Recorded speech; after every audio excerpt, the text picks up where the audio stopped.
everyone, my name is Fo. I've been practicing twist outs for about 4 weeks now, so I want to show you all how I finally got to these results on my 4th try. So let's hop right in. Okay, so I'm starting on hair that is already shampooed, conditioned, and detangled, and it is dried, air dried. I went and did some work after I detangled it and had it in sections. So I'm going to go ahead and take down the twist, take down a twist from the back section, and then I'm going to add some styling foam to it, about 2 pumps of styling foam per section. But I realized that I made a mistake, and this styling foam is supposed to be applied to damp hair. So I went ahead and used my spray bottle and moistened my hair. Typically, I wouldn't have to reach for a spray bottle, but because I took a break after I shampoo, condition, detangle, put it in sections, my hair was dry. So I went ahead and made sure that the mousse was thoroughly applied to my hair. I was thinking I applied too much, but everything turned out fine in the end. So here's my Felicia Leatherwood brush, and I'm gonna take that and not detangle my hair, but smooth my hair, and make sure it helps to evenly distribute my mousse throughout my hair. And I'm gonna take a small section off about the width of my index finger, maybe a little bit bigger, and I'm gonna go ahead and 2-strand twist that section. And I'm just going to 2-strand twist it all the way down, making sure not to borrow any hair, keeping the 2 sides separate, and then taking my Felicia Leatherwood to make sure I smooth the ends. And I'm going to twist as far down as I can. And then after I twist as far down as I can, I'm going to twirl the hair around my finger. So I'm going to show you this next side. And if you're wondering about mousse products, I'm going to put a link on different mousses where Stylist talks about different mousses that should be good. And if you all have a problem with any of the products or have questions, you can ask that Stylist. So going to go ahead and spray my hair with water. Make sure I get that water in there. And like I said, typically I wouldn't have to reach for a spray bottle because I would just have damp hair from me showering and cleaning it. But I waited and let my hair dry out a little bit because I was trying to study. So I've added my 2 pumps of mousse, and I'm going to go in and detangle my hair, smooth my hair, starting from the bottom again with my Felicia Leatherwood brush. And this, making sure my hair is smooth in the twist is so important, because if it's not smooth in the twist, then I won't get good results for the twist out. My hair will be bunched up and mixed up and possibly tangly from putting hair that's not smooth into twist. So I'm going to take a section a little bit bigger than my index finger. That's the size of the section. Going to go ahead and use the Felicia Leatherwood. Make sure it's smooth. Felicia Leatherwood brush. I'm going to split that section into 2 even sections and begin to twist. And I took it down because I felt like I felt a knot or something.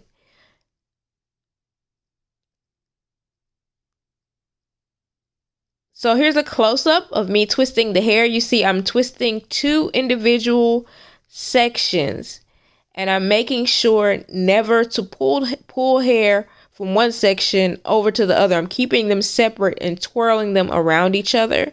So I'm making sure not to borrow hair because I don't want any surprise knotting when I take the twist down.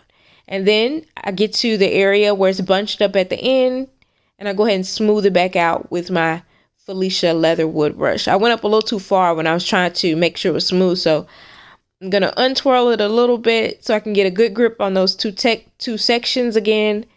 And then I'm going to take those 2 sections and twist the hair back down as far as I possibly can.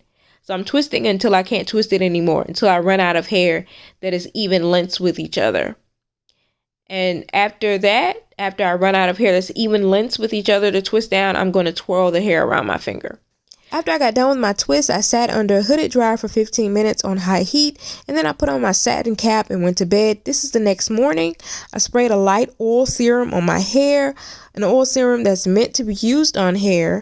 not a raw oil or butter. I avoid using raw oils and butters on my hair, but if I had to use a raw oil to take down this twist, I would try to find a super duper light one. So to take down my twist, I'm rolling the hair in the opposite direction of the direction I twisted it, and when the hair opens, I gently take apart the pieces, and there you have it. And I always make sure to start from the bottom when I roll the hair in the opposite direction, because sometimes I can get a surprise snag when I try to unravel these twists. So I'm taking one from the top of my head to show you, as opposed to the front where my bangs are. And you see, just taking the twist apart and rolling in the opposite direction.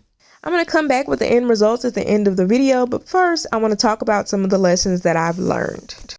So now I want to really quickly talk about some of the lessons I learned to get to the fourth successful attempt. With the first twist out, I used products that didn't have good hold. That was a big no-no. So I need to use products with strong hold, and also be very careful with untwirling the twist, or else I'll get big knots like this knot here. This is a big knot for me. Quite a few strands of hair are caught up in this knot. I had to cut it out. I wasn't able to pull the hairs apart, so I had to cut this knot out. That's about 3-4 strands of hair tangled together, unfortunately. Okay, so with my second attempt, I learned that I should twist my hair as far down as possible, not stopping a few centimeters from the bottom and twirling it around my hand. No, I need to twist it as far down. You see me stopping to twirl it, and I had more hair that I could have twisted down all the way to the end. That's a big no-no for my hair because it can lead to knotting. Also, with my second attempt, you see my hair is super defined on one side, and then it's quite frizzy on the other. And that's because some of my hair is more coarse in certain parts and frizzes easier. So I learned that I only need to take down my twist one time. I don't need to separate my twists multiple times after taking them out once, because this can cause unnecessary frizz in my more coarse areas. So this is my third attempt, and it turned out beautiful. I didn't get a bunch of knotting that I had to cut out like I did with previous attempts, and it also had great definition. But the reason why I messed up is because I didn't use the proper shampoo. My first 2 times I did this style, I did it with a leave-in and a cream, and I should have used, to shampoo that out, a shampoo in between moisturizing and clarifying. Instead, I was using a moisturizing shampoo, but because my hair gets built up so easily, after using a leave-in and a cream, I definitely should have went in with a shampoo in between moisturizing and clarifying. So here's my day 2, and it still looks pretty good. But, you know, by the time I get to day 3, you're going to see it's more frizzy than it should be because my hair I didn't remove the buildup. So that means that my styling product didn't get a chance to adhere as well as it could. So it didn't have as strong as a hold as it could have had. So you see this is day 3 of attempt 3, and it's frizzier than it should be because I have product buildup. Even though I shampooed my hair with a quality shampoo every 4 to 5 days, I needed a stronger shampoo because my hair gets built up really, really easily.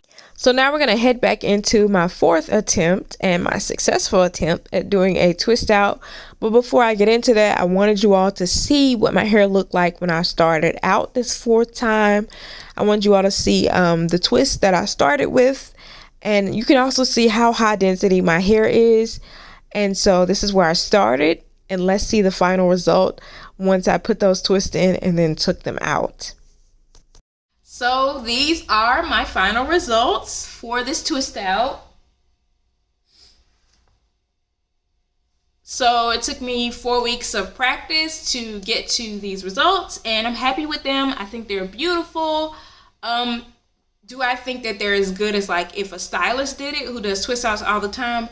No, I don't. But I'm still happy with what I did as a consumer. Will I be doing another twist out anytime soon? No. I'll give it a year or 2 probably before I do another twist out, unless I'm really craving the pretty way that my hair like waves and coils with the twist out. I think, like I said, it'll be a year or 2. For me, a twist out is not a practical weekly style because I do my hair every 4 to 5 days. I shampoo, condition, detangle, style my hair every 4 to 5 days because I have curls that are all different sizes and textures throughout my head.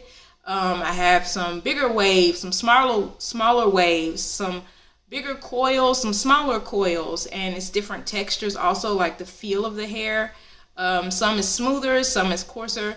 So because of that, my hair tangles quite easily. So it makes more sense for me to shampoo, condition my hair and detangle every 4 to 5 days to get out that shed hair, because the longer I wait, the more shed hair I have, the more likely I have more tangles. And I also work out, so I don't want my head to be funky. So me doing my hair every 4 to 5 days, doing a twist out that takes me about 4 hours in total. Okay, so pause. I want to make sure I'm not exaggerating. It did take me 4 hours this time to do my twist because I grew very tired and I started moving very slow. So it took me 4 hours to shampoo, condition, detangle, and then put my hair in twist and sit under a dryer. I also had to take a bit of a break because I was tired of twisting my hair. But typically, if I'm moving at a good rate, it should take me about 3 hours and 30 minutes to shampoo, condition, detangle, twist my hair, and sit under a hooded dryer. So it should take me 3 hours and 30 minutes. I also know that I could have done a chunky twist out or done large twists, but I know that with those sort of twist outs, my hair wouldn't have any real longevity. I think a chunky twist out will work well when my hair gets longer, but right now, chunky twist out is only going to probably last me 2 days, and so that's not what I'm looking for with setting my hair once every 4 to 5 days. So I just want to make sure I clear everything up, and let's hop back into the video. To shampoo, condition, detangle, and then set the twist, and then I have to wake up the next day and take the twist out, which adds, that's like 4 hours and 40 minutes. A style that's 4 hours and 40 minutes and I have to redo it every 4 to 5 days, that wouldn't make a whole lot of sense for me. So there's that. I'm not a twist out girl. I think that it looks beautiful, but it's not for me personally. Also, a wash and go, I feel like it's way more healthy for my hair. When I'm taking the twist out, I have to be extremely careful because my hair likes to knot at the end. If I don't pay attention and take those twists out very carefully, I will have big knots, not small knotting, but big tangles. That might be a better description at the ends of my hair. Whereas with wash and goes, because I'm using healthy products and procedures from start to finish, I'm less likely to get knotting than I am with twist. I know some people say they struggle with knotting with wash and goes, but I know that there are some instances, not every instance, but there are some instances where their products and their way of doing wash and goes could be improved to prevent some of the problems that they're having. And so I've got that on lock when it comes to wash and goes. Using healthy hair gels that keep my hair hydrated, and that hydrated hair will help keep my hair hydrated, and my hair being hydrated helps with flexibility, so my hair is less likely to knot and tangle because it's easier to separate and move apart and all those things. So I just found a wash and go to be a lot healthier for my hair. Yeah, and I just feel better weekly with wash and goes, putting those super hydrating products on my hair and my hair being saturated with water practically throughout the whole entire process up until it's dried. Whereas with wash and goes, whereas with twist outs, I think they work a lot better for me on damp hair and applying product to damp hair. And I just don't see that being as helpful with my hair's hydration level and keeping as much water as possible in my hair until I dry it. So there's that. I hope that makes sense. I learned a lot about my hair throughout the process of doing these twist outs. I used to wear twist outs all the time. I've been natural for a very long time, and I'll put up some pictures of what my twist outs used to look like, or maybe short video clips of what my twist outs used to look like. But I used to do them all the time, but I would have to retwist them every single night because there were things that were off with my product selection and my twist technique. And so it feels good. It feels full circle to now come back to twist outs, and I don't have to redo them every night. I know that I could just wake up tomorrow, take off my satin scarf and fluff my hair, and I'll be good to go. Now I know what I'm doing when it comes to my twist out. So even though my twist outs in the past were beautiful, they needed improvement. So yeah, I'm a wash and go girl. So, or I'm somebody who likes to define my natural curl pattern. And that only takes me about 2 hours to do, if not less. But if I'm moving really slow, it'll take me about 2 hours and 30 minutes. That's to shampoo, condition, detangle, style my hair, sit under a dryer, less than 2 hours. So there's that. So I hope that you all enjoyed this video. It'll probably be, I'm not sure if I said this already, it'll probably be another 2 years before I do another twist out. So once again, thanks for watching. My name is Fo. Make sure to like, comment, share, subscribe. Bye-bye.